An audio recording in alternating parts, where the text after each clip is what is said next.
AP రాజకీయాల్లో కీలక పరిణామాలు చోటు చేసుకున్నాయి. ప్రత్యేకంగా కోనసీమలో కూటమి హవా అయితే కొనసాగింది. మొత్తం మీద కోనసీమలో ఉన్న అసెంబ్లీ స్థానాలన్నింటినీ కూడా కొల్లగొట్టిన కూటమి అధికారాన్ని ఏర్పాటు చేసేందుకు సిద్ధమవుతుంది. అందుకు సంబంధించి కార్యాచరణ కూడా ఏర్పాటు చేయడం జరిగింది. ప్రత్యేకంగా ఈ జిల్లాలలో పూర్తి స్థాయిలో అంటే ఎక్కడ అసెంబ్లీ స్థానాలు కూడా ఎక్కడ కూడా ఏ ఒక్కడు కూడా కోల్పోకుండా ముందు జాగ్రత్తగా వాళ్ళందరూ కూడా ప్రణాళికాబద్ధంగా ముందుకు వెళ్ళినట్టు స్పష్టంగా అర్థమవుతుంది.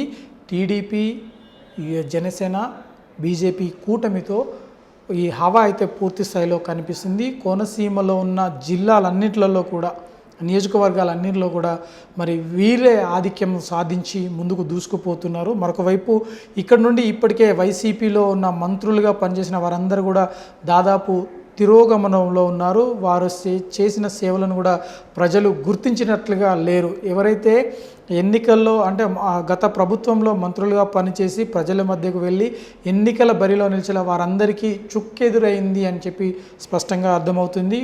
మొత్తం మీద ఇటు ఏపీలో అసెంబ్లీ, లోక్సభకు సంబంధించి ప్రతి స్థానంలో కూడా ఈ కూటమి హవా అయితే పూర్తి స్థాయిలో కనిపించింది. మొత్తం మెజారిటీ మార్కును ఇప్పటికే దాటింది. 128 స్థానాల్లో ఆధిక్యత కొనసాగింది. అంటే 154 స్థానాలకు పైచిలకు ఆధిక్యత అయితే కూటమిది కొనసాగుతుంది. మరొక వైపు ఇటు ఎంపీ స్థానాలు కూడా 15 స్థానాల పైచిలుకు ఇటు కూటమికి సంబంధించి ఆధిక్యంలో అయితే కొనసాగుతుంది. ఇది టోటల్గా కోనసీమలో పూర్తి స్థాయిలో కూటమి క్లీన్ స్వీప్ చేసిందని స్పష్టంగా అర్థమవుతుంది. మరొక వైపు వైసీపీకి సంబంధించి సీనియర్ నేతలు కావచ్చు, మంత్రులుగా పనిచేసిన మిగతా వారందరూ కూడా ఆయా కౌంటింగ్ కేంద్రాల నుండి తిరుగుముఖం పట్టడం జరిగింది.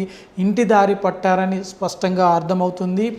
ధర్మాన మంత్రులు ఎవరైతే ఉన్నారో ధర్మాన, బుగ్గన, రోజా, పెద్దిరెడ్డి, కొడాలి నాని, అంబటి రాంబాబు, బొత్స తదితర మంత్రులందరూ కూడా మరి తిరుగుముఖం పట్టారు, వెనుకంజలో ఉన్నారు. వారికి సంబంధించి ఎక్కడ కూడా వారి మార్కునైతే కనిపించలేదు. మరొక వైపు తొలి రౌండ్లోనే తమ ఏదైతే వెనుకబడి ఉన్నామని తెలిసిన వారందరూ కూడా ఆ కౌంటింగ్ కేంద్రం నుండి నిరాశతో తిరిగి వెళ్ళినట్లుగా తెలుస్తుంది. మరొక వైపు రాష్ట్రంలో చాలా ప్రాంతాల్లో కూడా బీజేపీ, ఇటు టీడీపీ, జనసేన కూటమికి సంబంధించి సంబరాలు అయితే మొదలు కావడం జరిగింది. ఇప్పటికే చంద్రబాబు నివాసానికి చేరుకున్న నేతలు, కార్యకర్తలందరూ కూడా పెద్ద ఎత్తున సీఎం అంటూ నినాదాలతో మరి హోరెత్తించారు. ఆయన ఖచ్చితంగా ఇప్పుడు ముఖ్యమంత్రిగా పదవీ బాధ్యతలు చేపడతారని సంబరాలు చేసుకోవడం, ఆ తర్వాత మిఠాయిలు పంచుకోవడం, ఆ తర్వాత బాణాసంచాను కాల్చి వారి ఆనందాన్ని పంచుకున్నారు.